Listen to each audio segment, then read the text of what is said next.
say, Sean? 7 what? Okay. 2 minutes. 1 minute.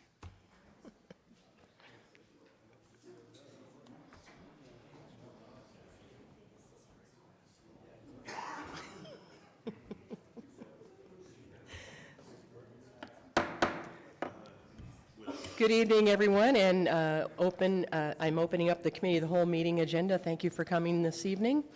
This is for Wednesday, June 8th, 2022. Could I have roll call, please? 10 present, 1 absent, 1 present.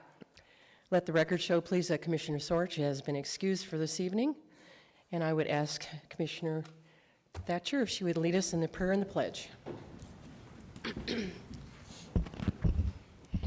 Almighty God, we implore you, look upon us and guide us this night as we make decisions which so greatly affect our community of Butte-Silver. Direct our thoughts, words, and deeds so that we please you and best serve our fellow citizens. Amen. Amen. I pledge allegiance to the flag of the United States of America and to the republic for which it stands, one nation, under God, indivisible, with liberty and justice for all. Thank you, Hattie.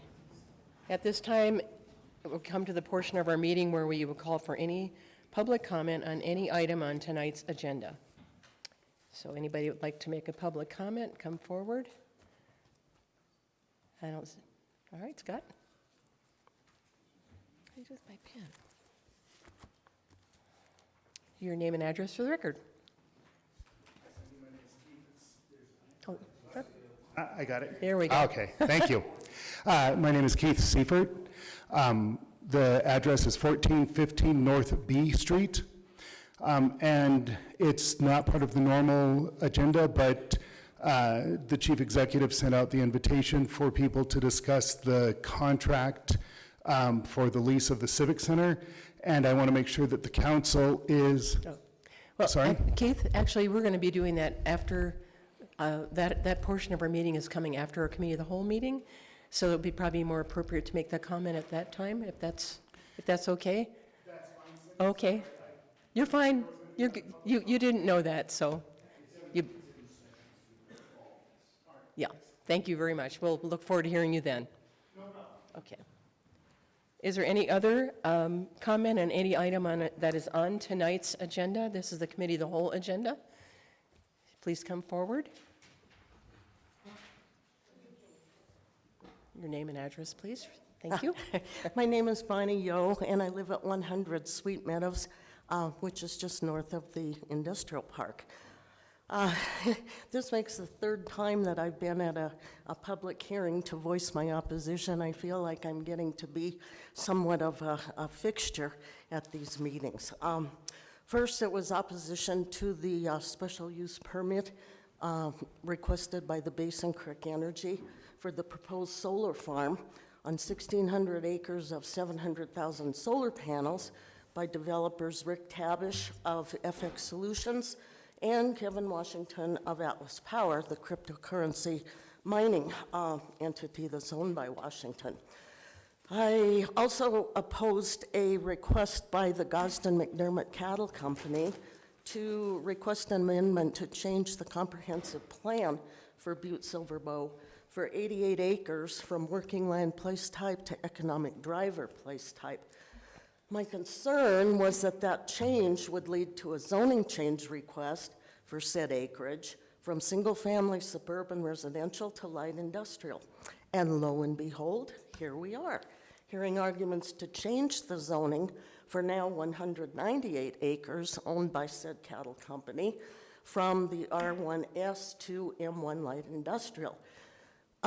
Most of this acreage is south and east of the industrial park, but a portion of it is west of Basin Creek Road and adjacent to the 1,600 acres owned by the Gosden McDermott Cattle Company and proposed by the cattle company to be leased to the developments of the Basin Creek Solar Project to power their crypto mining.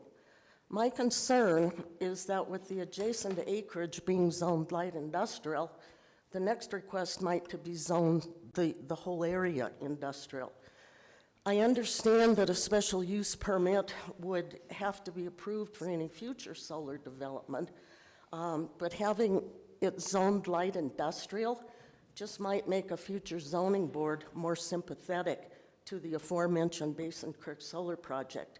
And we'll all be looking at 2.5 square miles of 700,000 solar panels, in addition to my 540 acres in South Butte, available for, hopefully, residential development. I was born at night, but it wasn't last night. And I may be old, but I'm not stupid. Kevin Washington has been quoted as saying he wants to be the largest cryptocurrency miner in the world. And it is my opinion that the developers will not give up and will not rest until they see their proposed solar project become a reality and come to fruition. It seems to me, through all of these, that the powers that be and those with deep pockets always hold sway over the ordinary common folk. Thank you. Thank you. Any other further comment on any item that's on tonight's agenda? Okay, seeing none, move on to report of the chair. I think I will forego that tonight. There's nothing really for me to report this evening. So we'll move on to section 1, bid openings, public hearings, and/or presentations. We have 3 public hearings, starting with item 1, communication number 2022-249. Do we have proof of publication? And Eileen, if you'll let me know if you have it for all 3, that'd be great. Thanks. Thank you, Madam Chair. We do have proof of publication for all 3 public hearings, and all 3 appear to be in order. Thank you. Okay, item 1 is communication 2022-249. Elizabeth Osborne, Planning Department Senior Planner, requesting Council of Commissioners authorization to schedule a public hearing on June 8th, 2022 to hear public comment on zone change application number 22-000003. Staff report, Ms. Osborne. Thank you, Madam Chair, members of the council. My name is Lila Osborne, Senior Planner. And tonight, my first presentation is for zone change 22-000003. This zone change is for approximately 4.8 acres, which is currently zoned R4, Manufactured Home Zone, to C2, Community Commercial Zone. It's located at the northeast corner of Longfellow and Warren, and it's made up of 2 properties with the same owner, Fortin Developers LLC. It consists of 1 vacant lot and 1 residentially used lot, and the applicant has stated that they don't intend to displace their current tenant. The overall intent is for future commercial development, and the developer and applicant has mentioned storage units, though a zone change only evaluates the change in zoning, not a specific use. Here's some aerial imagery. You can see the one with the home on it, and then the one to the west of that is vacant. And here's the current zoning. R4 is the brown and C2 is the red. The comprehensive plan place type for these 2 parcels is suburban mix, which the intent of the suburban mix is to promote a combination of diverse housing selection with neighborhood scale commercial development. These are often transitional areas between suburban and urban, and they act as a buffer between more traditional neighborhoods and higher intensity commercial uses. The comprehensive plan outlines some goals, one of them being integration of neighborhood scale commercial use. And future utility goals here are improvements, road improvements, which include curb and gutter, and that would be a requirement of any commercial development. It would also be considered infill development, which is a broad goal of the comprehensive plan. And the new zoning proposed would be in accordance with the place type. Some key findings from our staff analysis is that there are adjacent residential properties to the south, the east, and the west. The properties are bordered to the north with an existing C2 zone and commercial uses, specifically more storage units. You can see them in the picture on the top. There are 2 residential lots to the east of the properties in question, and on the other side of those 2 is a large C2 zone with commercial uses.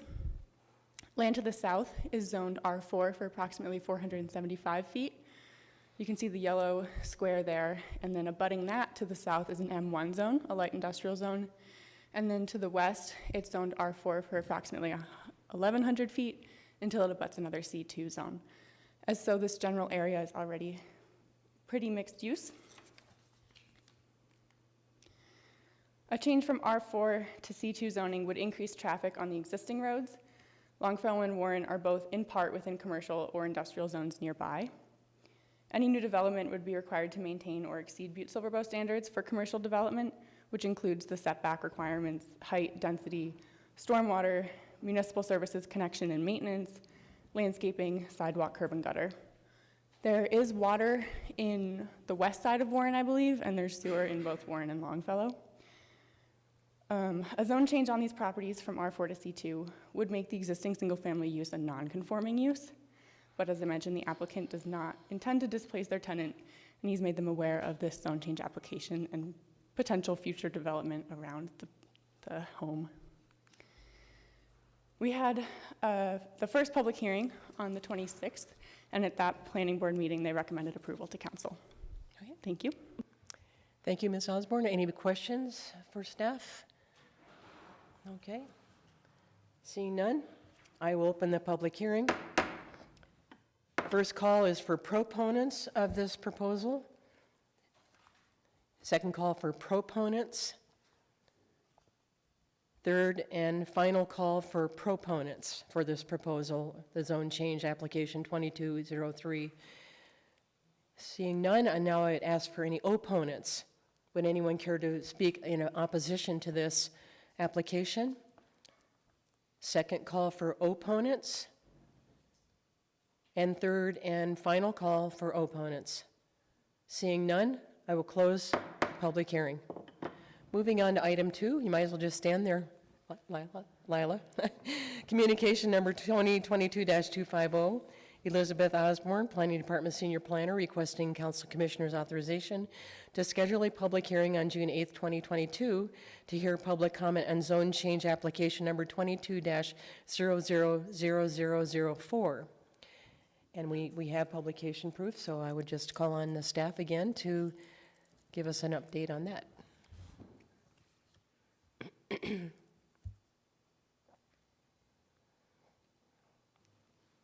Thank you, Madam Chair. Should I reintroduce myself? Doesn't matter. Okay. 4.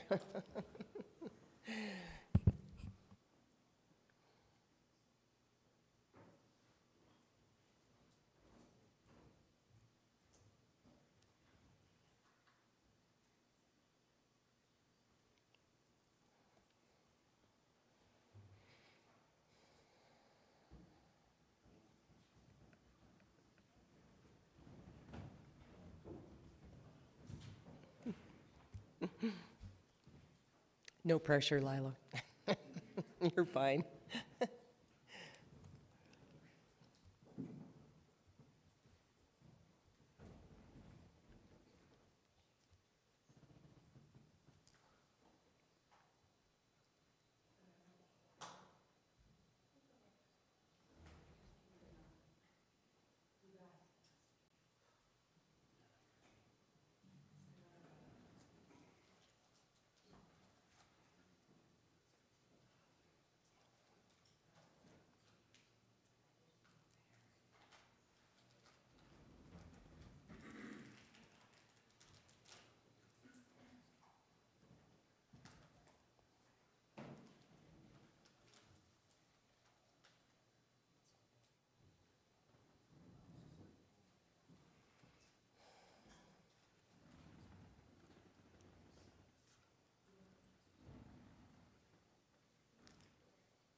Here comes the boss.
Looking a little better.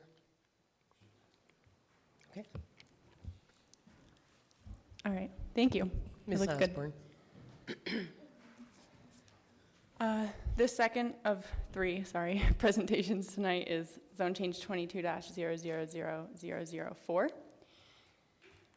And it's an application to change the zoning for approximately 198 acres, which is currently zoned R1S to M1 light industrial. R1S is single-family suburban.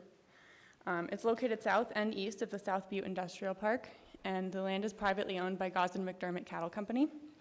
The current uses of land are vacant and/or grazing for cattle and horses, and the intent in the future is industrial development.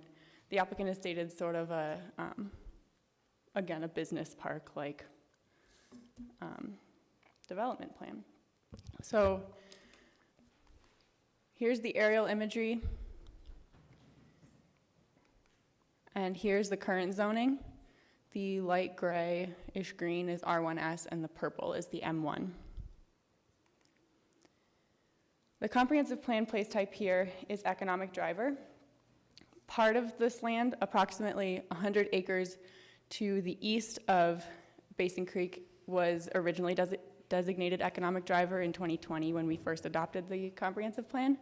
And then the more southern and to the west of Basin Creek is about 88 acres, which just this year underwent a comprehensive plan amendment to become economic driver. So the goal of economic driver is to promote large-scale employment opportunities and institutional uses.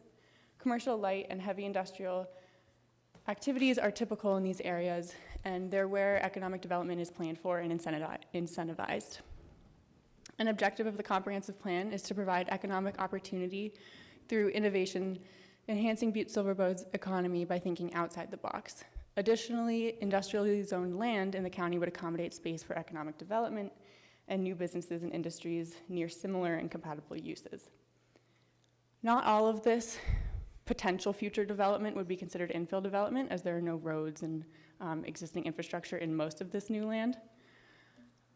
So it wouldn't all entirely meet the infill development goal of the comprehensive plan.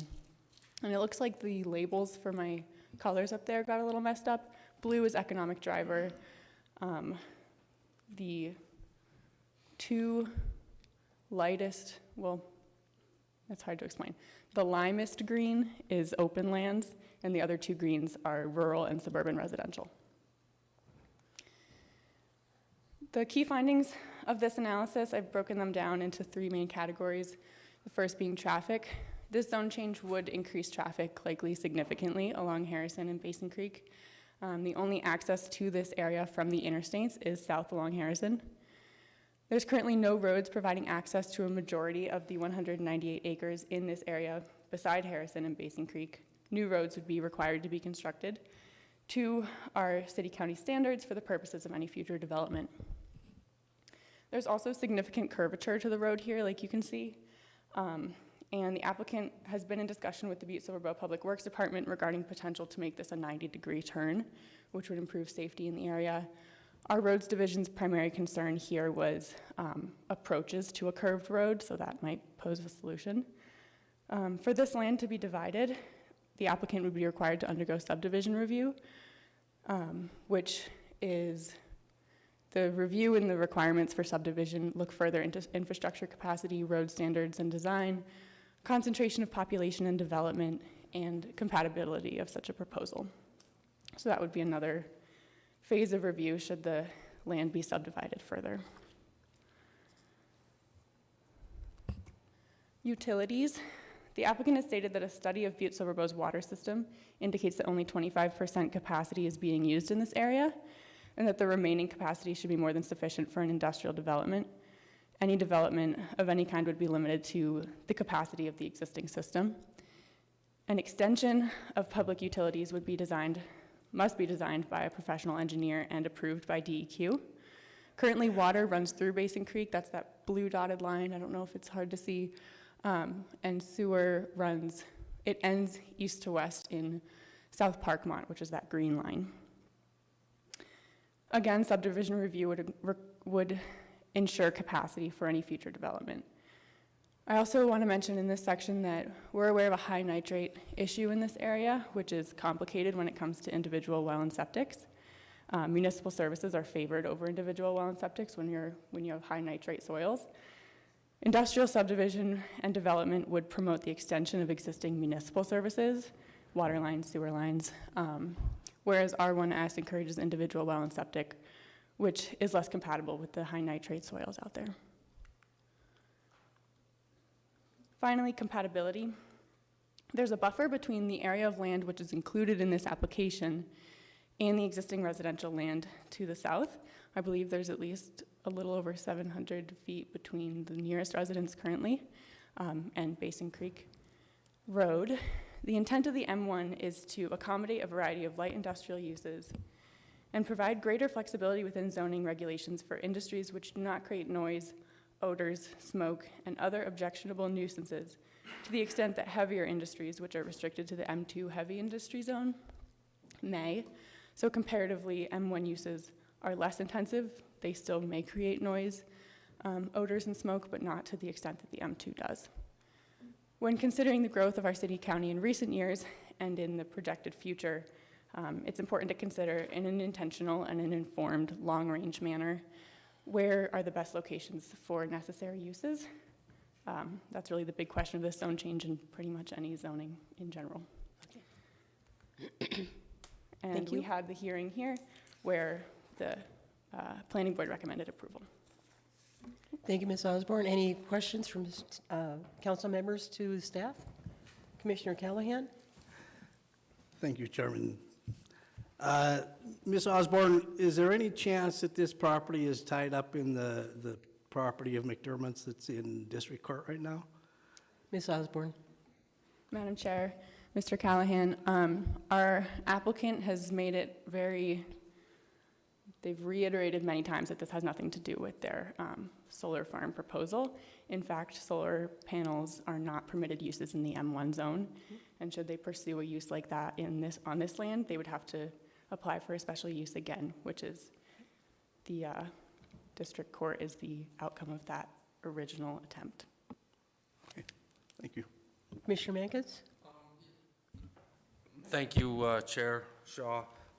That was one of my questions. The other one, so with the subdivision review, doesn't that seem how the process works? So this goes to public hearing, and then it goes on, and then what is the steps with that, Ms. Osborne's going forward? And then it goes to subdivision review. If subdivision review denies the subdivision to go on, and we've already approved it for that, doesn't it seem like it's a little bit backwards in this process? Or could you explain that process a little bit better for me? Thank you. Ms. Osborne, would you care to answer that? Madam Chair, Mr. Mankins, subdivision review isn't just a next step. It would be something that the applicant would have to want to do and apply to do should they want to divide that large parcel of land into multiple parcels for development. And that the zoning for an M1 just approves the zoning, and it doesn't guarantee what would go there. It doesn't guarantee that the applicant would subdivide further. But should they look to do what they've thought they might want to in terms of an industrial park type design, we were anticipating that they may subdivide, and that would would entail a further review if the applicant were to apply for that and like to split the land further. Any further questions for staff? Okay, seeing none, I will open the public hearing. First call for proponents. Anyone care to speak in favor of this, please come forward. Second call for proponents. Third and final call for proponents. Now, at this time, I call for any opponents, anyone that's opposed to the proposal. First call. Second call for opponents.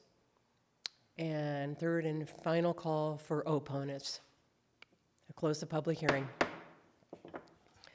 Our last public hearing is communication number 2022-251. Elizabeth Osborne, Planning Department Senior Planner, requesting Council Commissioners' authorization to schedule a public hearing on June 8th, 2022 to hear public comment on zone change application number 22-000005.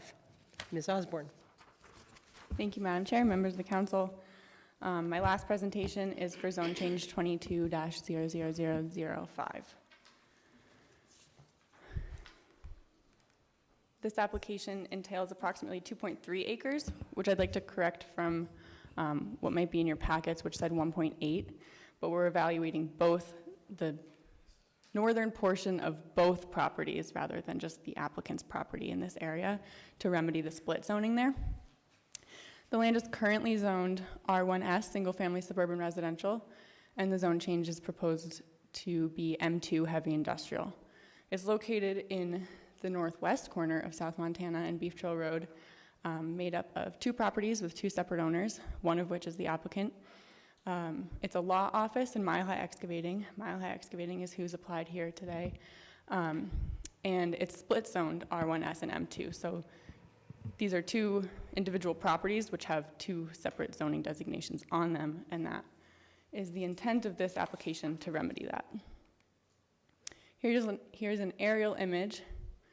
Just the northern portion of those properties is what we're talking about. And here's the zoning. It's like a continuation down from the R1S zoned cemetery to the north that meets up with the M2 to the south. The comprehensive plan place type for this sliver is economic driver, and the goal of the economic driver is to promote large-scale employment opportunities and institutional uses. Commercial, light, and heavy industrial activities are typical here, and it's where economic development is planned for and incentivized. A Butte-Silver Bow comprehensive plan objective is to promote growing wisely into the future by using what exists today to support growth. The current zoning inhibits expansion of these existing businesses. Mile High Excavating would like to expand, but they have that R1S zoning which they're subject to, and they're not an R1S use, so they would like to make their property all under one zoning designation. This application entails no change in use, so these businesses are not proposing to change. Despite the current zoning designation, it's unlikely that these sections would ever be used for residential purposes, should the south remain M2. The minimum lot size in the R1S is 1 acre. The portion of R1S on Mile High Excavating's property is not even an acre, so it's not a viable R1S section, and the other property has a law office on it now, which hasn't expressed any interest to move. The systematic approach, which establishes the original zoning boundaries, could have extended the R1S zone south from the cemetery. The approach that was used does not always take into account consideration of roads and ownership boundaries. It could have been a section corner that was just extended. So staff does believe that the new zoning would be correcting a mistake in the original zoning. The majority of the two properties in question are already zoned M2, and they currently operate commercial or industrial uses, and land to the northwest and to the south are also zoned M2. That one was much more straightforward, and the board also recommended approval to council for this zone change. Thank you. Thank you, Ms. Osborne. Any questions from the staff, or from council to staff, excuse me? Okay, I don't see any. All right, thank you. I will open public hearing. At this time, I would call for any proponents of this change application. Second call for proponents? Third and final call for proponents. Seeing none, I will ask for opponents. Second call for opponents. And third and final call for opponents to this application. And seeing none, I will close the public hearing. Okay, moving along in our section 2 of the Committee of the Whole. Beginning with item number 1, communication number 2022-249, Elizabeth Osborne, Planning Department Senior Planner, requesting Council Commissioners' authorization to schedule a public hearing on June 8th, 2022, to hear public comment on zone application number 22503. And we did just have that, so Commissioner Frederickson. Thank you, Madam Chair. I move to place communication 2022-249 on file. We have a motion and a second to place communication 2022-249 on file. Anything on the question? Would everyone please vote? Would anyone care to change their vote? And would the clerk please record the vote? 11 yeas, 0 nay. Motion passes. Item 2, communication number 2022-250, Elizabeth Osborne, Planning Department Senior Planner, requesting Council Commissioners' authorization to schedule a public hearing on June 8th, 2022, to hear public comment on zone change application number 2022-000004. We did just have that, so Commissioner Frederickson. Thank you, Madam Chair. I move to place communication 2022-250 on file. Second. We have a motion and a second to place communication 2022-250 on file. Is anything on the question? Would everyone please vote? And would the clerk please record the vote? 10 yea, 1 nay. 10 yea, 1 nay, motion passes. Item 3, communication number 2022-251, Elizabeth Osborne, Planning Department Senior Planner, requesting Council of Commissioners' authorization to schedule a public hearing on June 8th, 2022, to hear public comment on zone change application number 22-000005. And we had that. That was our last public hearing this evening. Commissioner Frederickson. Thank you, Madam Chair. I move to place communication 2022-251 on file. Second. We have a motion and a second to place communication 2022-251 on file. Is there anything on the question? Would everyone please vote? And would the clerk please record the vote? 11 yeas, 0 nay. Motion passes. Item 4, communication number 2022-261, Jim Fisher, Commissioner District 6, requesting Council Commissioners' authorization to provide notice of my intention to make a motion to reconsider Council Communication 2022-201.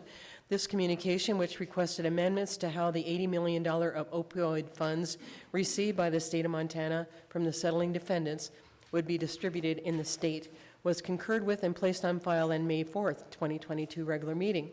Upon further review and after receiving several county attorneys across the state urging us to reject the proposed changes to an existing MOU, I will be requesting the council reconsider its action, approving Council Communication 2022-201.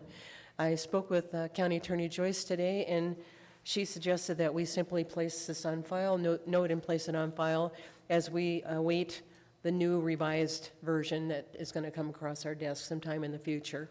So with that, I would ask Commissioner Frederickson to make a motion. Thank you, Madam Chair. I move to note and place on file communication 2022-261. Second. We have a motion and a second to note 2022-261 and place this on file. Is there anything on the question? Would everyone please vote? Would anyone care to change their vote? Would the clerk please record the vote? 11 yeas, 0 nay. Motion passes. Item 5, communication number 2022-262, Eileen Joyce, Butte-Silver County Attorney, requesting Council Commissioners' authorization to schedule a public hearing for June 1st, 2022 regarding the franchise agreement between the City County of Butte-Silver and TDS Metrocom LLC. A public hearing is required prior to executing this franchise agreement. We did have that public hearing. I'm just wondering if County Attorney Joyce, should we continue to hold this for, no, I guess that would be it. Okay, cool, thank you. I knew that. Commissioner Frederickson. Thank you, Madam Chair. I move to place communication 2022-262 on file. Second. We have a motion and a second to place communication 2022-262 on file. Is there anything on the question? Would everyone please vote? Would the clerk please record the vote? Commissioner Anderson, there we go. Motion passes. Item 6 is communication number 2022-268, Kristen Rosa, Tiffin Administrator, requesting Council Commissioners' authorization to schedule a bid opening for June 15th, 2022 for the Montana Connections Rail Park Road and Utility Construction Project. We will hold that in abeyance, awaiting that bid opening on the 15th. Item 7 is communication number 2022-269, Kristen Rosa, Tiffin Administrator, requesting Council Commissioners to schedule time on the June 15th, 2022 regular meeting agenda to give a presentation of the annual reports for the URA, HAS, TED, and TIFID. And we will hold that in abeyance until the June 15th presentation. Now we're on item 8. Get my page a turn. Communication number 2022-277, Elizabeth Osborne, Senior Planner, requesting Council Commissioners' authorization to approve zone change application number 22-000002 and prepare an ordinance adopting the proposed change to the Butte-Silver Bow zoning district map. I believe we will hold this in abeyance as we await the proposed change, the ordinance, excuse me, for the proposed change to the zoning district map. Is that correct, County Attorney Joyce? We'll just hold that in abeyance? Or should that go to judiciary? Madam Chair, I would think they would want you to concur with that because they're asking you to authorize the change and then prepare the resolution which would formally adopt the change. Okay. But I think they're asking you to concur with their request. Is that correct, Dawn? So two parts to this one, right? Director Pipinich. Madam Chair, for the record, I'm Planning Director Dylan Pipinich. Yeah, so we will prepare the ordinance and it'll be on next week's agenda, the ordinance change. That was the zone change for the Copper T and the high altitude skate park. So Okay. you'll see that on the agenda next week. County Attorney Joyce, so we can just concur and place this on? No, the communication is just to authorize it. I believe that was on the agenda last week. So if you concur, then Okay. we'll submit it next week. And then we would hold it in advance, awaiting the ordinance, is that right? Or do we wait for? I don't think you Okay, normally do that. okay. I don't know, you just usually cross-reference it with the, Just concur and place on file? All right, thank I you. believe so. Commissioner Frederickson, we shall All right, change thank my you, Madam notes. Chair. I move to concur and place on file communication number 2022-277. Second. We have a motion and a second to concur with communication 2022-277 and place this on file. Anything on the question? Would everyone please vote? Would anyone care to change their vote? Would the clerk please record the vote? 11 yea, 0 nay. Motion passes. Item 9 is communication number 2022-283. Mark Neary, Public Works Director, requesting Council Commissioner to schedule time on the June 15th, 2022 regular meeting agenda for a presentation on the Countywide Maintenance District Work Plan update for FY 2022 and the work plan for FY 2023. We will hold this in abeyance until the scheduled time on June 15th.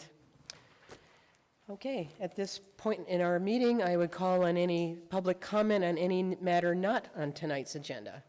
And we're going to have our special meeting right after this. But for anything that is not on the agenda, if anyone care to come up to the podium? Apparently not. Okay, I would entertain a motion to adjourn. Motion to adjourn. Wow, we have a motion and an echo to adjourn. All in favor? Aye. Opposed? Motion carries. Thank you. We will just take a minute to regroup for our special meeting. Bill. Let's see here. Change. Whoa. Excuse me, Chief. Yeah, everyone check in again. Thanks. Musical chairs. Thank you.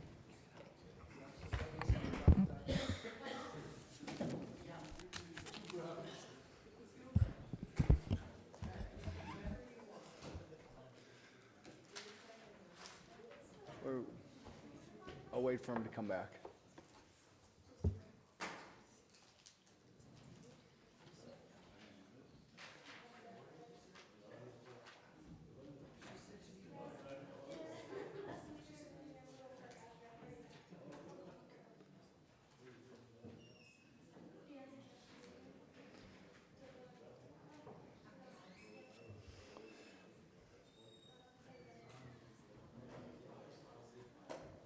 Doing okay? Okay. All right.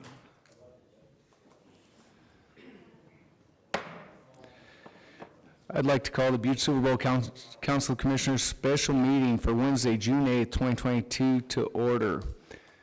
Clerk, could we please get roll call? 11 present, 1 absent. 11 present, 1 absent. And so we already said the prayer and the pledge, so I will call for any public comment on tonight's special agenda meeting. So please come forward, state your name, address, and what you're speaking about tonight. Good evening. My name's Keith Seifert. 1415 North B Street. My apologies for the interruption earlier, Chairman Shaw. A concern I have with the contract for leasing the Civic Center is the impact and the expense related to that impact it will have on elections. We're going to have to be finding a new location. We're going to have to make sure we're communicating that. We're going to have to make sure the new location meets all of our accessibility requirements, all of our security requirements, and so on to make sure we have a open and fair and secure election come November. And there are a wide variety of expenses, and I just want to make sure that the chamber or that the council rather is aware of those expenses, and either that's covered in what's being paid for use of the facility, or that we have another source for those to cover those expenses. Thank you, Mr. Seifert. Any other public comment on tonight's agenda? Seeing none, I'll call for the special meeting here. So J.P. Gallagher, Chief Executive, is calling for a special meeting of the Butte-Silver Bowl Council of Commissioners for Wednesday, June 8th, 2022 at 7:30 p.m. following the Committee of the Whole meeting in the Council Chambers, Room 312, to authorize to sign the contract with King Street Productions. I'll call on myself here to speak. This is a contract that many know that is the production of 1932, that they're entering into contract to use the Civic Center. One of the things that we did first was we went and talked to the impacted events that were there, Butte High School, Butte Central, Montana Tech, the elections. We did speak with what that would be. We are in contact with the production company of working with them on the financial impacts of that. That will be separate of this contract itself. This contract itself will be for the rent of the facility. Worked with Dannette Gleason in the Finance and Budget office about what the expenses are for Butte-Silver Bowl, and we came up with the price of $75,000, which is $2,500 a day for them to rent the facility.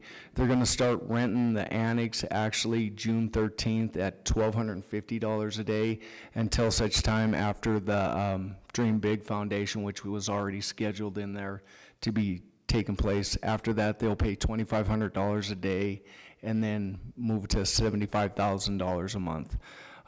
We did take into account, and we know that there's impact to the different events that we have, and we are working with the different entities. We have not solidified, but we are looking at the potential of the mall being where we go for the general election in November. And so working with Linda and her staff, and we will include those costs when we propose that to the production company of, what the impacted costs will be.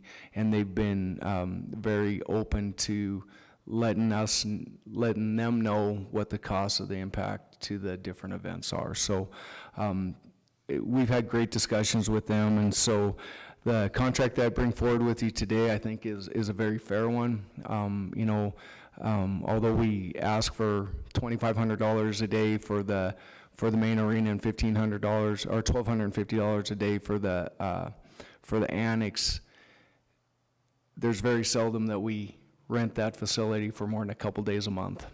And so we worked with the Civic Center Board. Civic Center Board unanimously approved moving forward with this. I know that Commissioner Callahan was part of that board.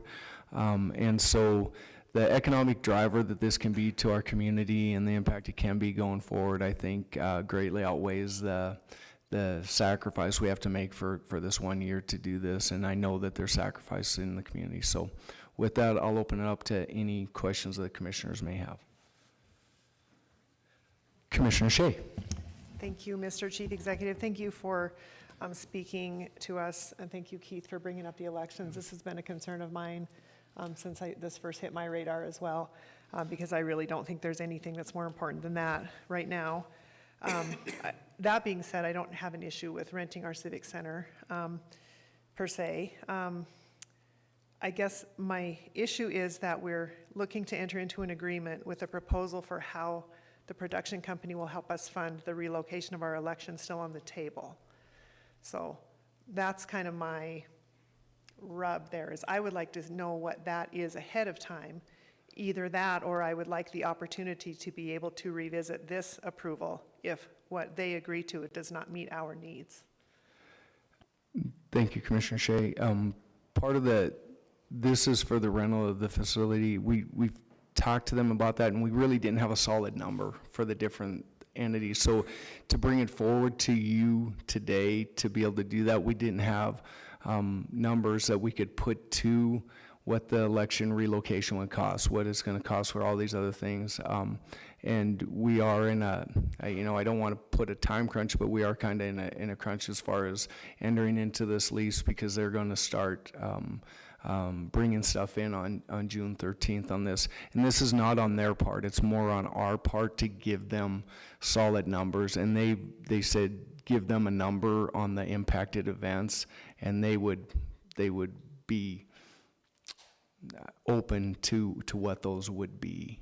And so that's the hard part. It's not really on their side of things, but it was hard to give them numbers when we didn't know our numbers, and I didn't want to just take a guesstimate of what that would be. Commissioner Anderson. Thank you very much, Chief Executive. I too was thinking about this the other day when this all came to fruition, when Commissioner Callahan first brought it to my attention. And what I was thinking about, especially yesterday with the election going on, we had a real similar situation a couple years ago with COVID, and we just had a mail-in ballot countywide. And I was thinking that would probably be the best remedy for this situation. And I was just wondering if that was an option on the table, or if that'd be more of an, I don't run the elections, I don't know, but to me it seemed like it would be a fairly easy fix to it. Commissioner Anderson, that was something that I wasn't really considering, but I just got a hard no shake from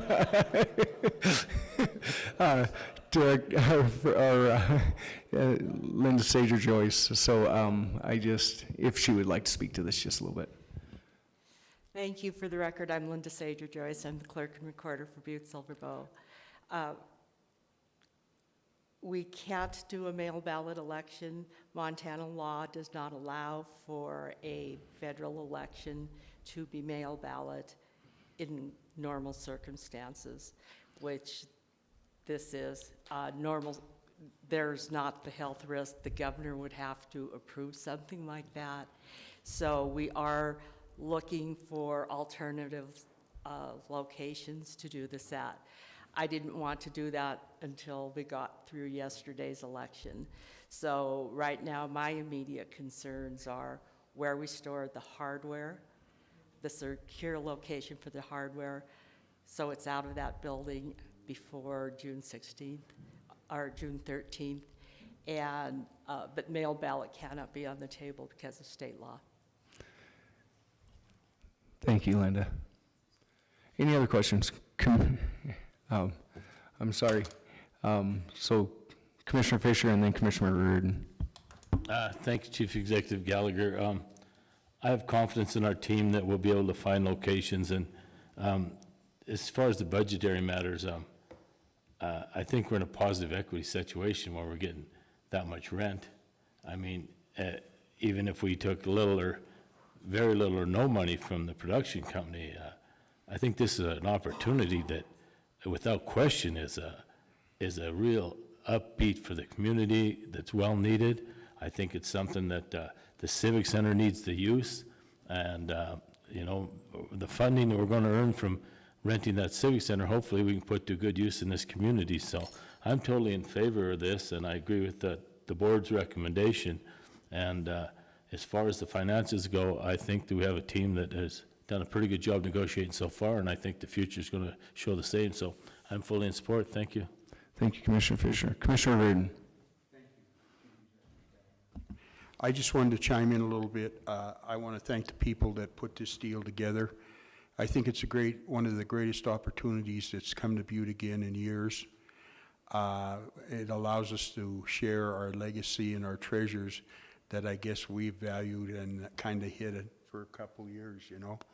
So I think I'm with Commissioner Fisher, is the fact that basically what's out there, we'd be crazy not to grab it. And I think that this is probably just one of the things that there will be more to come. So once again, I want to put a hat on those people that put this deal together. Thank you. Thank you, Commissioner Reardon. And I'm going to go to both of you. I just wanted to say this real quick. I also want to commend Bill Melvin and his staff. Bill, as soon as we found out about this, he started reaching out along with myself to the different entities, but also we are going to utilize our Civic Center staff to be able to put on these events at other locations and support those as well as we go forward with that. So Bill and his staff have been fantastic, and we want to make sure that nobody is displaced in that scenario as well. So that was part of the things that we looked at with the impact of that. So moving on to that, do we have Commissioner O'Neill and then back to Commissioner Shea? Thank you, Chief Executive. You know, one thing I'm going to follow up on, you know, piggyback on the other two smart commissioners over there regarding that I agree with our team. We can figure out where to get these others. The election, make it happen so it'll be successful. You know, the other thing I just wanted to comment on is we talk about our historic buildings and how you know, the people are coming here, they want to film. Well, here's one that's, I mean, it's as good as it gets in some cases. So that's a big deal. Great opportunity. We'd be crazy to pass it up, in my opinion.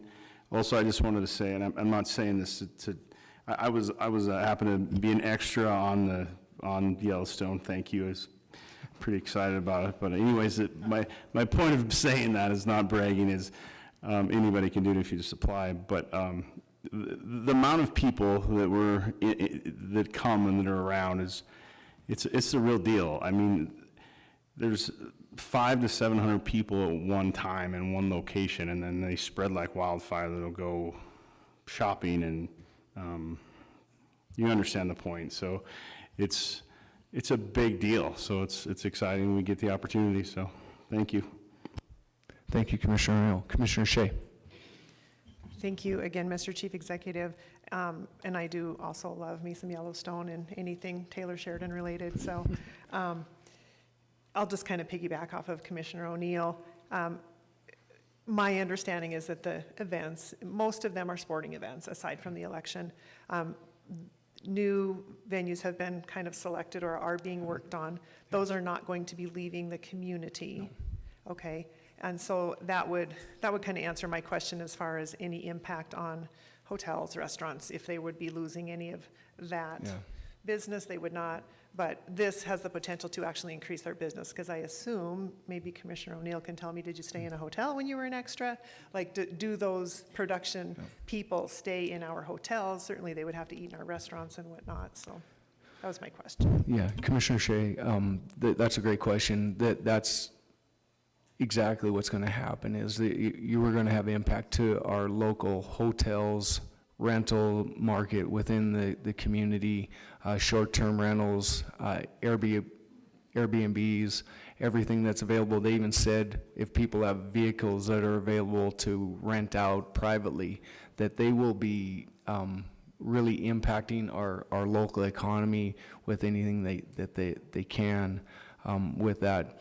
It will fill our hotels at times that we really don't have a lot of events once we get past the festival season.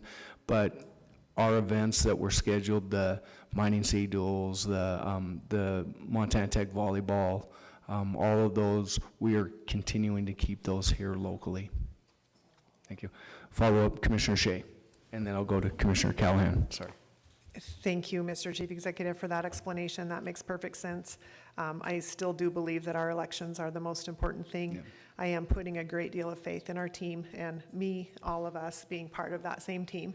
We're all elected to make sure that we maintain all of that integrity. It's definitely the most important thing on my mind right now. So with that being said, I can put my support behind this as long as we can ensure that you get what you need. Thank you, Commissioner Shea. Commissioner Callahan. Thank you, Chief Executive Gallagher. I'd just like to add a little bit to, what Chief Executive Gallagher said.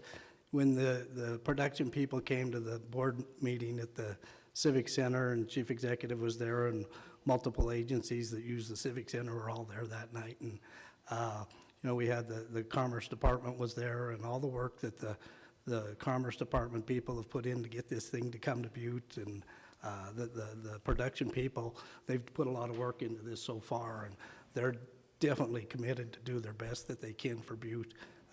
I've never been on any meeting, of all the meetings we've been to since I've been on the council, that there was so much positive in one meeting. And I just think this is a great thing for Butte, and we need to get behind them and help them get through and get this done for us. Thank you, Commissioner Callahan. And one last thing that I'll add is all of the different impacted events, they rally. I mean, it's what Butte does, right? They just said, all right, yeah, it displaces us, but how do we work with this? And because it's good for Butte. So I'll leave it with that. Any other comments by commissioners? Commissioner Shaw. Thank you, Mr. Chief Executive. It's my pleasure to move to approve authorizing the Chief Executive to sign the contract, which is the location agreement with King Street Productions, and place this on file. And it's my pleasure to second. We have a motion and a second to concur and place on file. Is there anything on the question? Could commissioners please vote?